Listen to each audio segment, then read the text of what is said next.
Olá, hoje eu quero falar com vocês algo que tem me chamado bastante atenção e é algo que deixa as pessoas geralmente muito preocupadas porque elas são pegas geralmente de surpresa. E você sabe o que eu estou falando? Dos bloqueios online através dos sistemas judiciais. O Poder Judiciário ele tem diversos sistemas de bloqueio online. E existem três, geralmente, maneiras recorrentes que os bloqueios online acontecem. Mas o que é o bloqueio online? O bloqueio online nada mais é o juiz, tem esse poder, ele tem uma senha através de um sistema que antes era chamado de Bacenjude e hoje é chamado de Renajude, de Cisbajude, tem um Renajude que é para carro, e o juiz ele vai acessar, na verdade, ali o sistema e vai bloquear através do CPF ou do CNPJ da empresa. E por que eu disse que as pessoas são pegas de surpresa?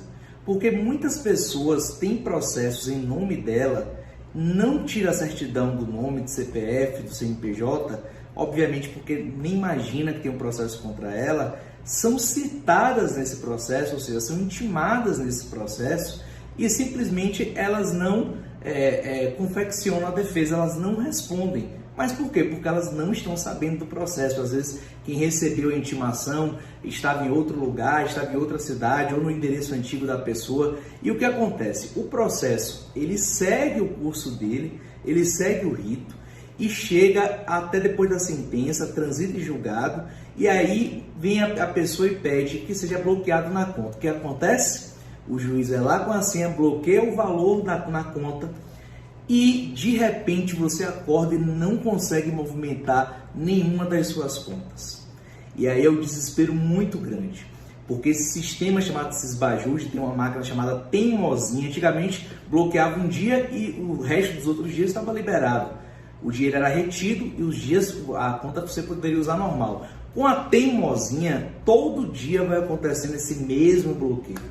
E são três hipóteses que acontecem bastante das pessoas não perceberem e terem as suas contas bloqueadas. A primeira delas acontece muito para empresas. Empresas geralmente têm contas bloqueadas, principalmente por verbas trabalhistas. É muito comum o juiz solicitar a desconsideração da personalidade jurídica e atingir, além do patrimônio da empresa, também atingir o patrimônio das pessoas físicas que são sócias da empresa.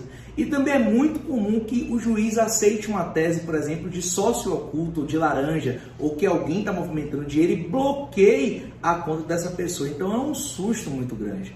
E principalmente quando a pessoa está com todo o seu dinheiro, não está com dinheiro guardado, tal, e está com todo o seu dinheiro naquele lugar, ela fica realmente de mãos atadas. A segunda hipótese, que é uma hipótese muito interessante, muito bacana, que é a conversão do rito de pensão alimentícia, quando o pai está devendo pensão, ou o avô, sei lá quem seja, está devendo pensão, e aí você usa o Cisbajude e você vai bloquear na conta do devedor, também é uma hipótese de bloqueio, ou uma dívida. E a terceira hipótese seria uma dívida qualquer, pode ser uma dívida de imposto, uma dívida tributária, pode ser uma dívida de diversas situações. Então, essas situações, eu digo sempre que quem se antecipa governa.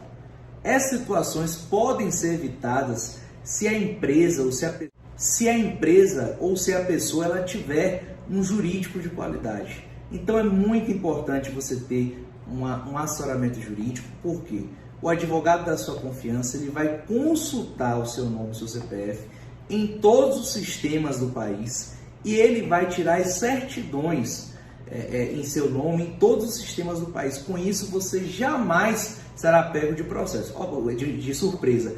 Obviamente que existem aqueles casos que correm em segredo de justiça que realmente você não consegue perceber.